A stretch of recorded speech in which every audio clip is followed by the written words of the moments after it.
There are moments in royal life that shimmer beyond their pomp and circumstance, moments that transcend the pageantry, the blare of trumpets, and the flawless choreography of tradition to reveal something rawer, more vulnerable. Trooping the Colour 2025 was meant to be just such a moment, a day of national unity, of radiant patriotism, of reassuring continuity in the face of uncertainty. The flags unfurled, scarlet uniforms caught the June sun, and the sound of horses' hooves echoed through the grand streets of London. On television screens from London to Los Angeles, millions tuned in to watch as the monarchy performed its ancient rituals, a reassuring spectacle in troubled times. But beneath that glossy surface, behind the gleaming carriages and immaculate military lines, a quieter storm brewed. There was, as so often in royal history, a profound dissonance between what the public saw and what was felt inside the palace's most private rooms. This year, as Catherine, Princess of Wales, stepped out for her carefully managed public appearance, the nation applauded, yet across the Atlantic, and perhaps even in certain shadowed palace corners, a different and more painful emotion was stirring. For Prince Harry, once the adored spare of the realm, now cast into a kind of royal exile, watching Trooping the Colour was an experience laced with bitterness and longing. According to insiders, Harry watched the broadcast of Catherine's return not with detached admiration but with a growing sense of frustration, perhaps even grief. The sight of his brother William, the embodiment of a future king, and Catherine, once a close confidant, now a resilient symbol of royal continuity, reminded him of just how far he'd drifted from the world that shaped him. In a heart-wrenching twist to this ongoing royal saga, Harry's desperation to reconnect with his family, specifically, to secure a long-awaited audience between King Charles and his children, Archie and Lilibet, has reportedly reached new heights. Behind the scenes, the Duke of Sussex has embarked on an emotional campaign, carefully crafting social media posts and deploying every tool at his disposal. It is not just a longing for reconciliation, it's a plea for recognition, for a sense of belonging for his children, for the restoration of a connection that has, in recent years, frayed almost beyond repair. But the betrayal, for Harry, is twofold. Not only has King Charles sanctioned the removal of his children's royal titles, a move seen by some as the final seal on their departure from the family fold, but William, once the brother Harry believed would help bridge the divide, is now viewed as one of the architects of the very wall that separates them. For Harry, this is not merely a personal affront, it's a severing of legacy, lineage, and the fragile threads of memory and identity that once bound California to Windsor. The implications are staggering and painful. Archie and Lilibet will no longer enjoy royal protection. Their names have reportedly been struck from official registers, and their status has shifted, no longer royals in any meaningful sense, but private citizens, insulated from the very institution that was once their birthright. In practical terms, it means less security, less privilege, and, most significantly for Harry, a loss of legacy, a symbolic erasure of the connection that once spanned continents and generations.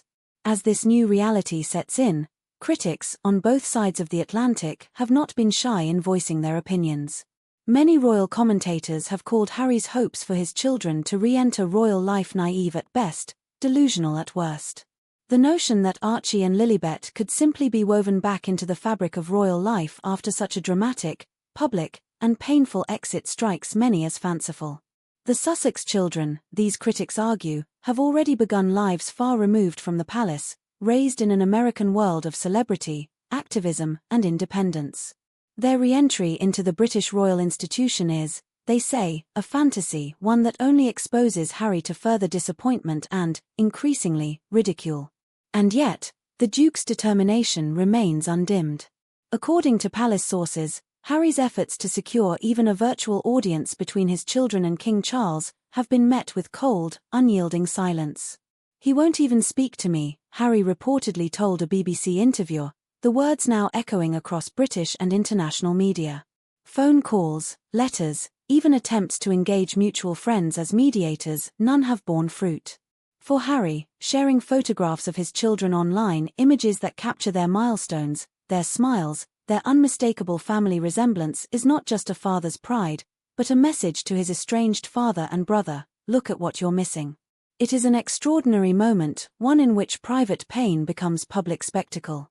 As Harry's efforts intensify, he finds himself, paradoxically, both closer to and further from the family he once called his own.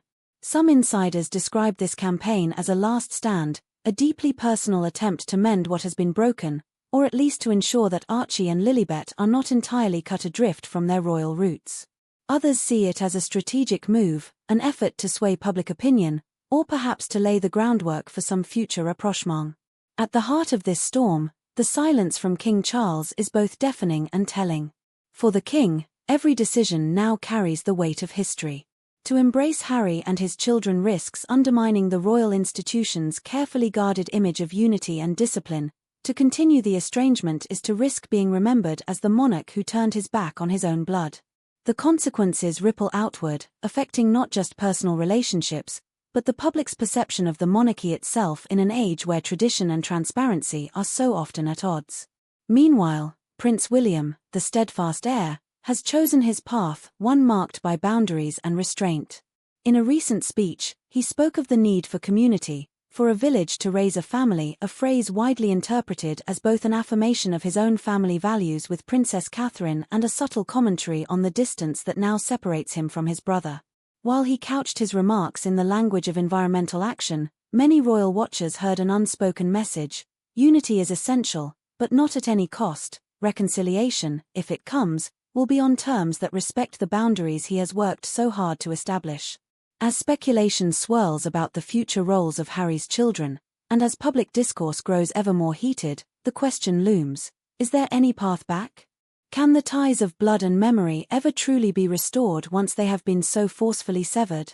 For now, the signals from Buckingham Palace are unambiguous: no invitations, no Zoom calls, no titles. The monarchy is moving forward, and the Sussexes are, at least for the foreseeable future, on the outside looking in. Yet, the emotional core of this story remains impossible to ignore. Harry's desperation is, at its root, the desperation of a father, a man caught between two worlds, longing for the approval of his family and the security of his children. As time passes, royal watchers are left to wonder: will these public gestures move King Charles to act, or will they simply harden the lines that now divide father and son, grandfather and grandchildren? One thing is certain: the mission to secure a connection between Archie, Lilibet, and their grandfather shows no sign of slowing. As the royal family navigates its most turbulent chapter in decades, and as the world watches with a mix of fascination and concern, Harry's plea stands as both a deeply personal battle and a public test for the future of the monarchy itself. And as another Trooping the Colour fades into memory, the real drama, the drama of family, legacy, and longing, continues, unresolved, beneath the dazzling surface.